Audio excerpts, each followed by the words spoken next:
Allora, senatore Casson, abbiamo ancora qualche minuto a disposizione. Un altro aspetto importante è la vexata questione grandi navi. Cosa ne pensa di questo e quindi come poter far sì che non sia una risorsa che vada perduta, perché abbiamo diversi attrattori vicini a Venezia che ci stanno già lavorando, ma che possa essere anche un volano di rilancio di un'economia strategica per l'area?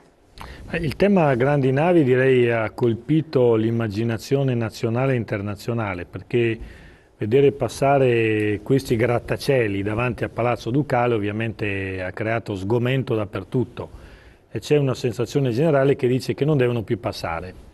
Questo è un concetto che è passato, accettato ormai da tutti, il problema è come fare, perché io sono convinto, e da sempre sono convinto, che l'attività crocieristica sia un'attività imprenditoriale necessaria, che deve rimanere assolutamente a Venezia, non ne ho alcun dubbio. Tra l'altro Venezia deve continuare a essere quello che si chiama home port, cioè punto base di partenza e di arrivo. Il problema è come facciamo, perché assieme all'attività imprenditoriale che va tutelata, correlata c'è l'attività dei dipendenti, quindi i posti di lavoro. Assolutamente sì. E il lavoro, numeri importanti. sono numeri importanti e il lavoro non può più essere guardato nel senso favoriamo l'impresa o favoriamo il dipendente.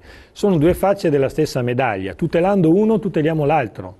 Se affonda uno affonda l'altro. Allora pensiamo a tutelare l'impresa, pensiamo a tutelare il lavoro dipendente, in più abbiamo il problema della salvaguardia della laguna di Venezia. Ora c'è stato un progetto che è stato presentato e sostenuto dall'autorità portuale di Venezia, che ormai sembra che stia per saltare, ed era quello dello scavo del grande canale Contorta, cioè scavare un altro grande canale al centro della laguna di Venezia. Però questo ha problemi ambientali. No, ma questo ha problemi enormi, nel senso, sotto un duplice punto di vista. Da un punto di vista normativo, perché le leggi vigenti ci dicono che qualsiasi intervento dovrebbe essere graduale, reversibile, sperimentabile e ovviamente un grande canale di questo genere non lo è, quindi andrebbe contro una legge vigente a tutela della laguna e dell'equilibrio lagunare. Il secondo aspetto è proprio, e chi va per mare e per laguna lo sa benissimo, lo capisce benissimo, portare un braccio di mare direttamente al centro della città, cioè sulle fondamenta della città, è distruttivo. Non sarà un anno, 2 anni, ma è ovvio che se il braccio di mare con poi le maree che arrivano ogni 6 ore e 20 in città, braccio di mare che arriva e che esce, vuol dire portare il mare in città. E quindi non mi fermo perché è chiarissimo. Cosa facciamo? Allora, sono stati presentati una serie di progetti, perché alcuni dicono portiamo le grandi navi fuori dalla bocca di porto del Lido, altri dicono portiamoli fuori dalla bocca del porto di Malamocco, altri dicono portiamole a Porto Marghera. Ora io in questo momento non privilegio nessuno di questi progetti alternativi, non ho sposato nessun progetto alternativo. Io dico solo che scavare un grande canale è assolutamente distruttivo, questi progetti sono all'esame o comunque sono in visione al Ministero dell'Ambiente, al Ministero delle Infrastrutture, stanno facendo una valutazione che è industriale, imprenditoriale, ambientale, sanitaria, occupazionale, finanziaria, ci dicano qual è la soluzione alternativa, a noi va benissimo. Però ci dicano qual è in tempi brevi, non possiamo aspettare le calende greche. E guardi, dico questo perché io ho incontrato anche nei giorni scorsi i rappresentanti degli armatori. C'era un alto responsabile che veniva addirittura da Miami, della Carnival, della MSC, di tutte le compagnie armatoriali, gli spedizionieri, gli agenti marittimi, trasportatori, transbagagli, tutti quelli che lavorano su questo mondo, tutti hanno capito benissimo che cosa sta succedendo. Tutti hanno capito benissimo che vogliamo tutelare l'impresa crocieristica, bisogna trovare un'alternativa, bisogna farlo presto, perché devono pianificare gli arrivi a Venezia. Se noi aspettiamo anni non è possibile, scappano via. Quindi bisogna dare una risposta, diciamo il progetto è questo, ci mettiamo 3 anni, 4 anni, però sappiamo qual è il progetto definitivo. Decidiamo le norme transitorie, che però tutti sanno che sono transitorie davvero, non sono il provvisorio all'italiana che diventa eterno. Definitivo. Di fronte al transitorio vero, finché si fa il progetto, si accetta tutto quanto e poi vediamo, questo è.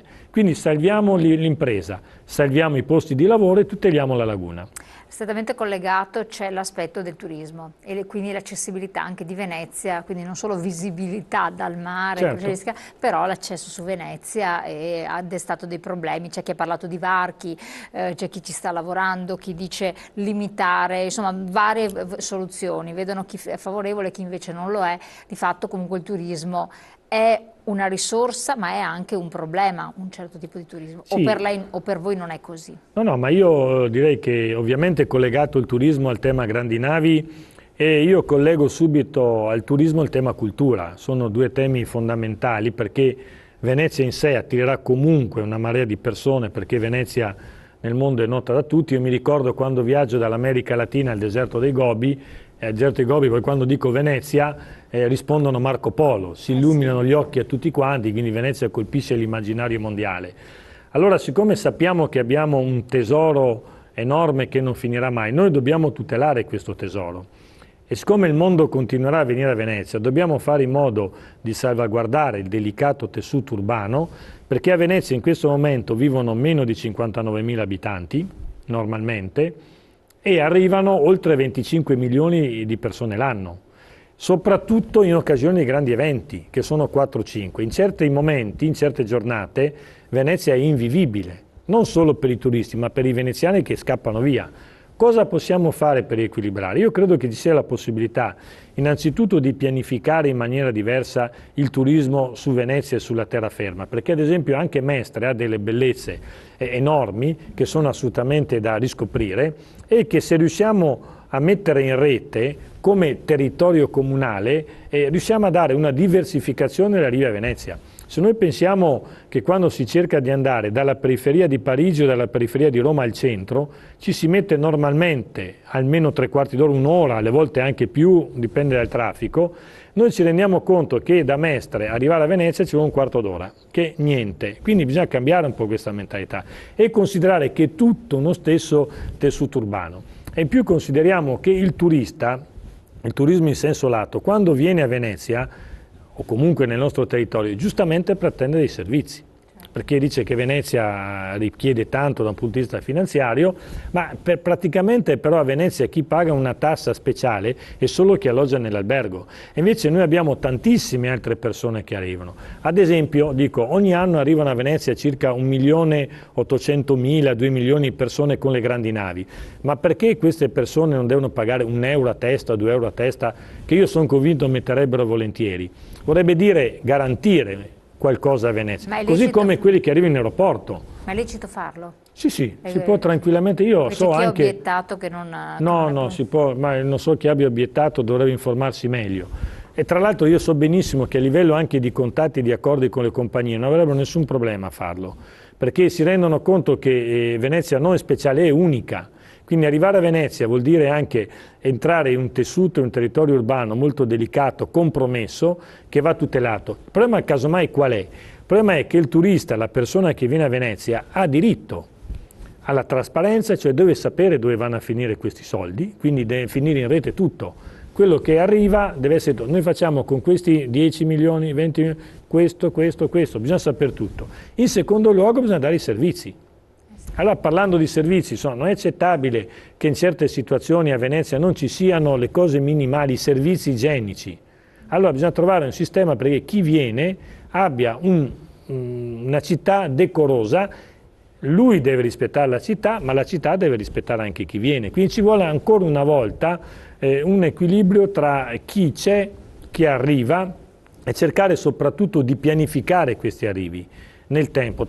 Poi nell'epoca di internet, via web, è possibile anche, io sono convinto, informare e istruire gli operatori nazionali e internazionali del fatto che ad esempio arrivare a Venezia utilizzando quella che può essere definita una city card, chiamiamola come vogliamo, una carta per la città, è possibile ad esempio prenotare il viaggio, l'alloggio, il trasporto in città, la visita ai musei, determinati servizi, carta che poi può essere anche aperta, nel senso si dice se vieni invece di vedere 3 musei ne vuoi vedere 10, sei favorito per questo, perché hai la carta, ma soprattutto se prenoti per tempo, perché il fatto di avere una città che dice guardate che se venite questi giorni è da bollino rosso o da bollino giallo, fate attenzione, quindi tutti ci regoliamo meglio. Questo fa bene a chi viene, ma anche ovviamente a chi sta in città. Chiarissimo. Allora, noi siamo arrivati al termine, il tempo è volato, la Sì. ringraziamo naturalmente del suo contributo, le facciamo in bocca al lupo naturalmente. Viva il lupo! E con questo buon lavoro, perché ancora avete un bel po' di lavoro, ancora qualche giorno per fare ancora un lavoro, le analisi eccetera, e noi poi vi aggiorneremo naturalmente sugli esiti che conoscerete. Grazie ancora senatore, grazie a voi di averci seguito e ci vediamo domani. Grazie.